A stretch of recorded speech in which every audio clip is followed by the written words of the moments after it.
예, 어제 저희 뉴스룸은 이번 선거의 키워드로 아직 사그러들지 않고 있는 야권 연대 문제 그리고 비박 무소속 문제를 꼽았습니다. 오늘 뉴스룸은 이번 선거의 또 다른 키워드로 연령대를 꼽겠습니다. 그중에서도 눈에 띄는 연령대는 60대와 40대입니다.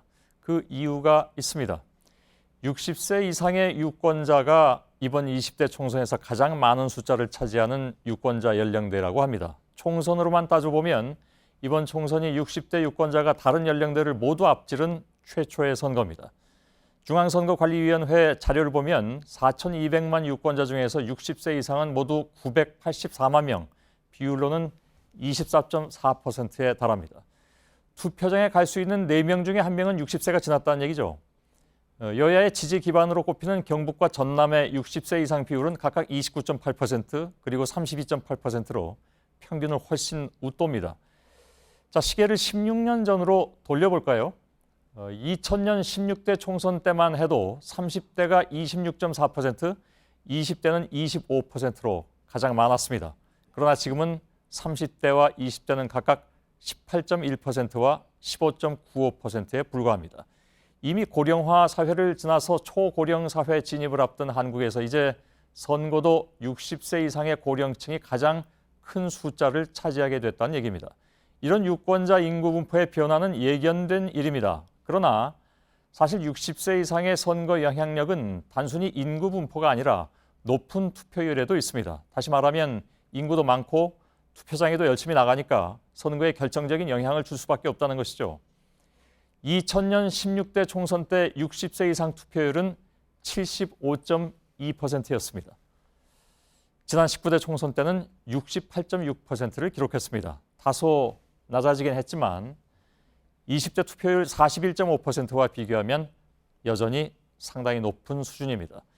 인구 분포와 투표율 두 가지 요소를 고려해서 실제 선거 결과에 영향을 주는 힘을 비교하면 20대가 1이라고 할 때 60세 이상은 2.43에 달합니다.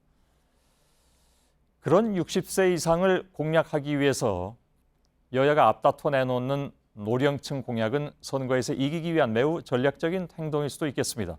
물론 반대로 여야의 청년층 공약은 따져볼수록 허당이라는 분석이 나오는 것도 단순히 우연의 일치는 아닐 겁니다. 자, 그러나 이것만으로 연령대에 의한 판세 분석이 끝난 것은 아닙니다. 한윤지 기자의 또 다른 분석에 혹시 반전의 가능성이 있는지를 지켜보시죠. 그런가 하면 40대의 영향력을 무시할 수 없다는 전망도 만만치 않습니다. 역대 선거 때처럼 이번 총선에서도 역시 40대가 캐스팅 보트 역할을 할 가능성이 크다는 분석입니다. 우선 앞서 말씀드렸다시피 60대가 더 많아지긴 했지만 전체 의석수의 절반에 가까운 122석이 걸린 최대 승부처죠. 이곳 수도권에선 여전히 40대 유권자가 가장 많습니다. 또 40대 투표율은 지난 19대 총선을 제외하곤 대체로 전체 평균을 넘습니다.